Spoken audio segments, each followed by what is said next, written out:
कैलाश मानसरोवर की पावन यात्रा से वापस आए उत्तर प्रदेश के 555 श्रद्धालुजनों को उत्तर प्रदेश शासन के द्वारा प्रदान की जाने वाली एक अनुग्रह राशि के वितरण कार्यक्रम में उत्तर प्रदेश शासन में मंत्रिमंडल के मेरे सहयोगी वित्त मंत्री श्री सुरेश कुमार खन्ना जी, प्रदेश के पर्यटन और संस्कृति मंत्री श्री जयवीर सिंह जी, आज के समारोह में उपस्थित माननीय विधायक श्री ओपी श्रीवास्तव जी, विधान परिषद सदस्य श्री मुकेश शर्मा जी, श्री रामचंद्र प्रधान जी, मुख्यमंत्री कार्यालय में सलाहकार श्री अवनीश कुमार अवस्थी जी, अपर मुख्य सचिव पर्यटन संस्कृति और धर्मार्थ कार्य विभाग श्री अमृत अभिजात जी, उत्तर प्रदेश की कैलाश मानसरोवर यात्रा से संबंधित समिति के अध्यक्ष श्री के सिंह जी, समिति के सभी पदाधिकारीगण और बड़ी श्रद्धा के साथ भारत के सनातन धर्म की इस पावन यात्रा में सहभागी बने सभी उपस्थित बहनों और भाइयों, मैं सबसे पहले आप सभी का हृदय से अभिनंदन करता हूं कि आप सबने यात्रा की कठिनाइयों, चुनौतियों और प्राकृतिक आपदाओं का मुकाबला करते हुए सकुशल इस यात्रा को गत वर्ष पूरा करने के उपरांत आज यह अवसर आया है जब आप सबके साथ इस संवाद बनाने का अवसर हमें प्राप्त हुआ है। मैं इस अवसर पर उत्तर प्रदेश सरकार की ओर से आप सभी का मैं हृदय से अभिनंदन करता हूं, स्वागत करता हूं।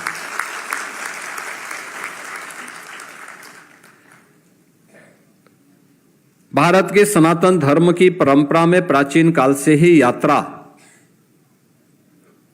समाज को जोड़ने और राष्ट्र को एकता और एकात्मता के साथ आपसी बंधन के साथ सशक्त रूप से जोड़ने का एक माध्यम में रहा है।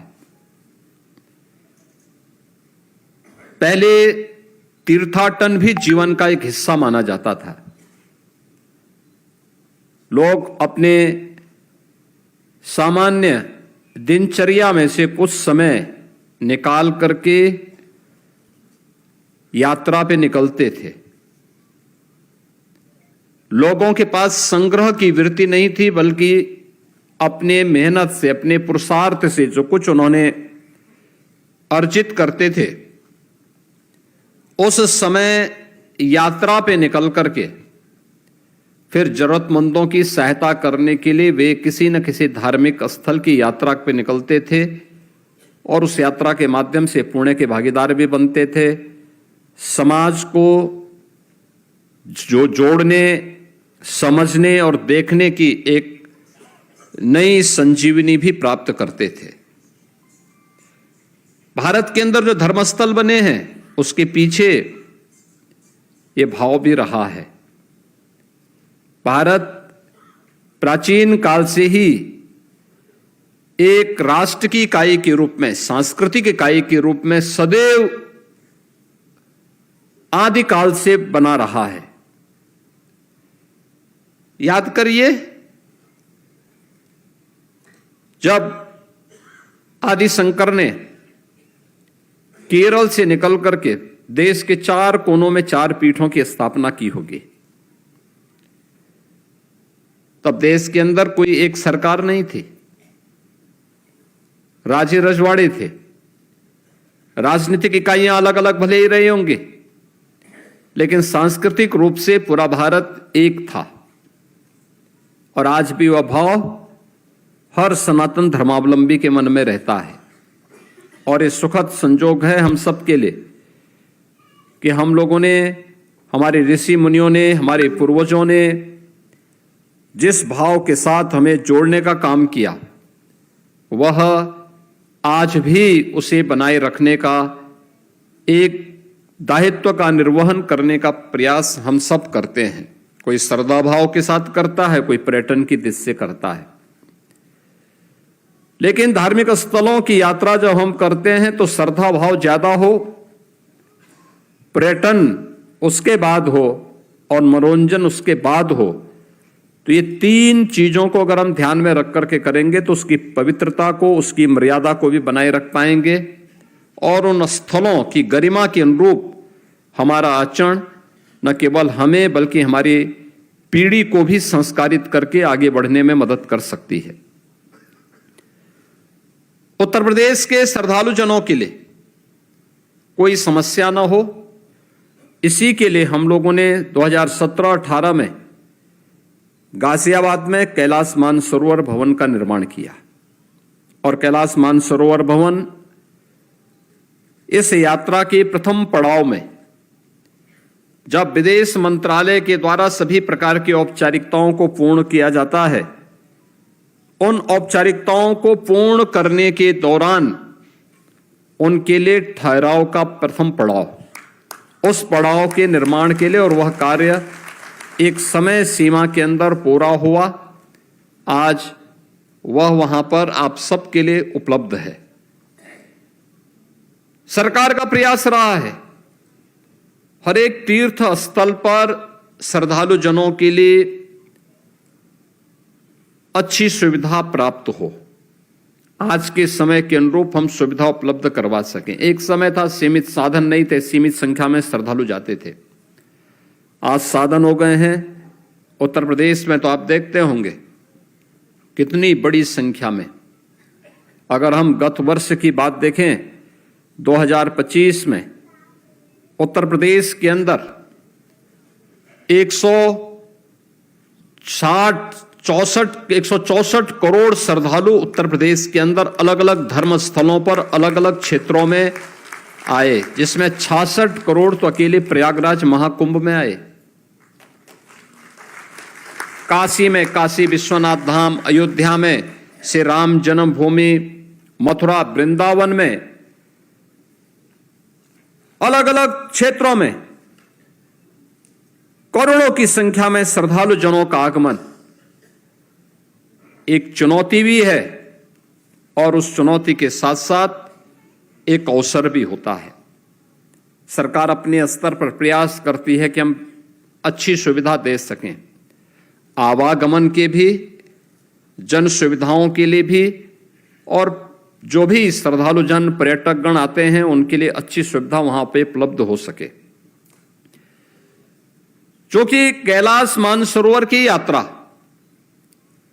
उत्तर प्रदेश सरकार उत्तर प्रदेश के अंदर और भारत सरकार भारत के अंदर सुविधा उपलब्ध करवा सकती है, लेकिन इसके बाहर दूसरे देशों को इस सुविधा के साथ जोड़ना होता है और उस समय उनका व्यवहार ये किसी से छुपा हुआ नहीं है।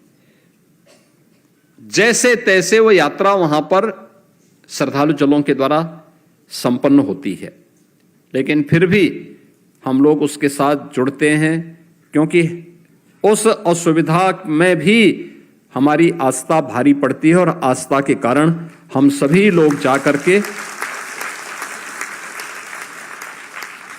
देवादिदेव महादेव का दर्शन करते हैं।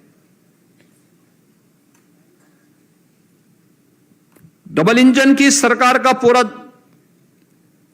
फोकस है इस बात को लेकर के कि हम लोग इस क्षेत्र में जो संभावनाएं हैं उन संभावनाओं को तेजी के साथ आगे बढ़ा सकें और उन संभावनाओं के माध्यम से प्रदेश के विकास और इसके माध्यम से नए रोजगार के अवसर भी उपलब्ध करवा सकें।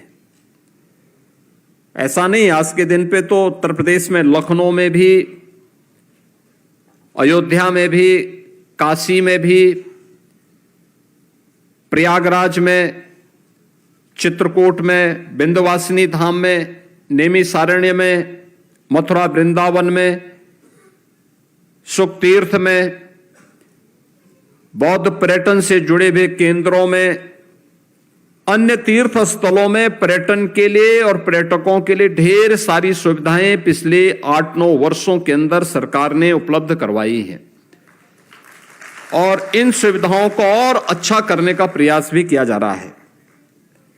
जो बात यहां मेरे सामने अभी कही गई कि मेडिकल की सुविधा और अन्य सुविधाओं के लिए वहां पे अभी भी परेशानी होती है, हम लोग प्रयास करेंगे। आप अपना पत्र रख दीजिएगा, हम लोग प्रयास करेंगे कि हम विदेश मंत्रालय के साथ बातचीत करेंगे और आने वाले समय में गाजियाबाद में ही ये सुविधा उपलब्ध हो सके। इसके लिए क्या कुछ हो सकता है, क्योंकि विदेश मंत्रालय ने भी बहुत सारी चीजें बहुत सुविधाजनक बनाई हैं। जैसे पासपोर्ट के लिए पहले केवल दिल्ली में ये सुविधा थी, आज लगभग हर जनपद में पासपोर्ट के कार्यालय बहुत अच्छे और शानदार बन गए हैं। बहुत अच्छी सुविधा वहां हो गई है। बहुत सारी सुविधाएं ऑनलाइन भी उपलब्ध हो रही हैं।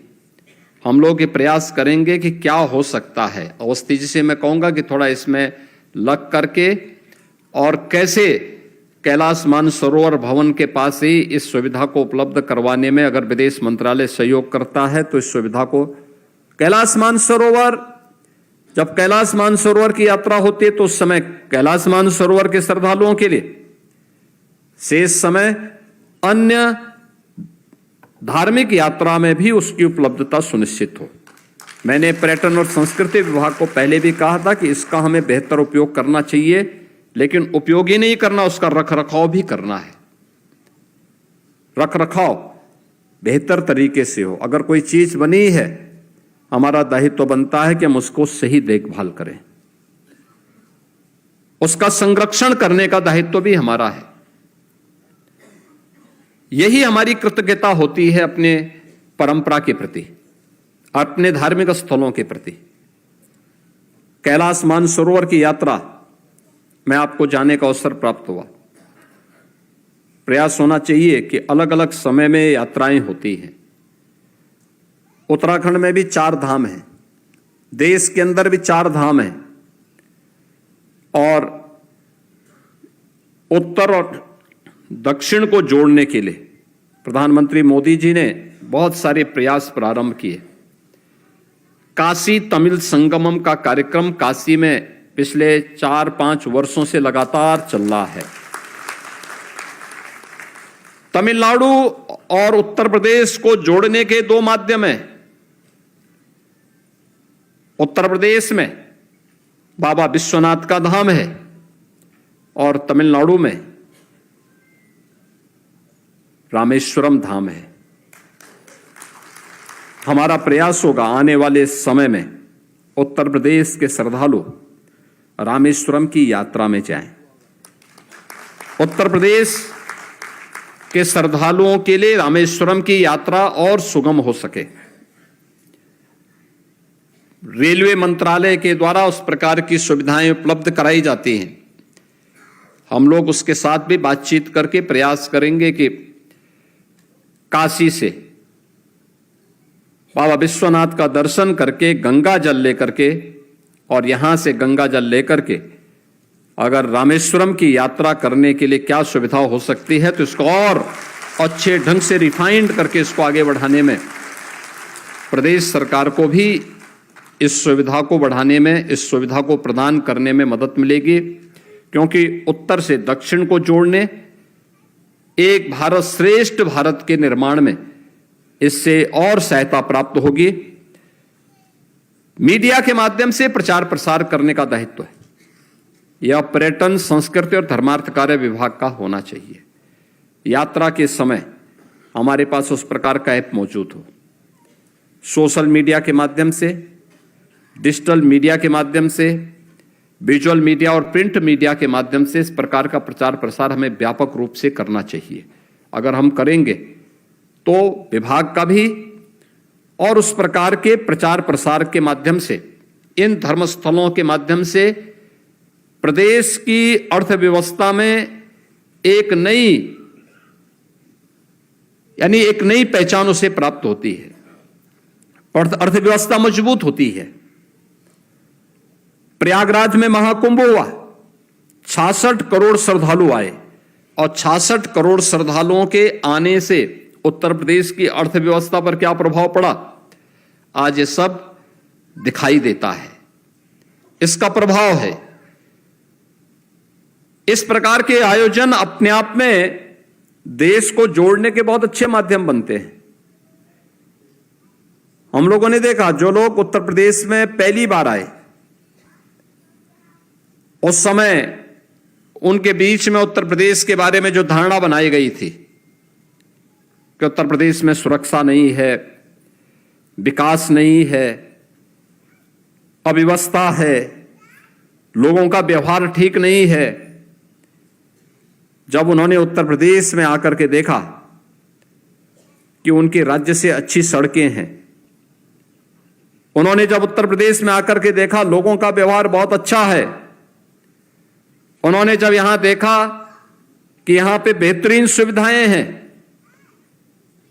हम लोग तो ये भी देखते थे कि महाकुंभ के दौरान 10-10 किलोमीटर लोग पैदल चले, और जब उनको लोग, कुछ यूट्यूबर्स उनके बीच में जाकर के उनको भड़काने का काम करते थे तो उनको भगाते थे। वो कहते थे कि भाई पैदल मैं जा रहा हूं, मुझे संगम में स्नान करना है, तुम्हें परेशानी क्या हो रही है। यह भी हम लोगों ने देखा है कि दूर दराज से आने वाला श्रद्धालु इस तरीके से डपट करके उन्हें बाहर करता था और अपनी मस्ती से जाकर के त्रिवेणी में, मां गंगा, मां यमुना और सरस्वती की त्रिवेणी में जाकर के डुबकी लगा करके आनंद से भाव विभोर होकर के फिर महाकुंभ से वापस अपने धाम, अपने गांव के लिए, अपने शहर और अपने जनपद के लिए, अपने राज्य के लिए वापस प्रस्थान करता था। यानी ये भाव जब होता है तो उस भाव में फिर व्यक्ति हर कठिन चुनौती का सामना करते हुए भी मंजिल को प्राप्त कर लेता है। हमें इस मंजिल को प्राप्त करने की दिशा में आगे बढ़ना चाहिए। इन सुविधाओं को आगे बढ़ाने के लिए सरकार पूरी तरह संवेदनशील है, इस सरकार की प्रतिबद्धता का हिस्सा भी है। लेकिन धार्मिक पर्यटन में उसकी मर्यादा को श्रद्धापूर्वक आगे बढ़ाने का दायित्व हम सबका सामूहिक रूप से भी होना चाहिए। इस विश्वास के साथ आज जो 555 कैलाश मानसरोवर की यात्रा में गए हुए श्रद्धालु थे, उनके वापस आने पर मैं उनका अभिनंदन करता हूं। और उत्तर प्रदेश सरकार के द्वारा जो सहायता आपको उपलब्ध करवाई जाती है, सहायता नहीं बल्कि उत्तर प्रदेश सरकार का आपके साथ एक संबल है कि इस संबल के माध्यम से उत्तर प्रदेश सरकार आपके साथ है और इस प्रकार की सुविधाओं को और मजबूती के साथ आगे बढ़ाने में ये सहायता हमें मदद करेगी। आप सबके प्रति मेरी शुभकामनाएं हैं। देवादिदेव महादेव से मेरी यही प्रार्थना है कि ये सहायता भी और आपकी ये यात्रा भी आपको और आपके पारिवारिक और सामाजिक जीवन को और सुदृढ़ करे, मजबूत करे। आप सबके प्रति मेरी मंगलमय शुभकामनाएं हैं। धन्यवाद। जय हिंद।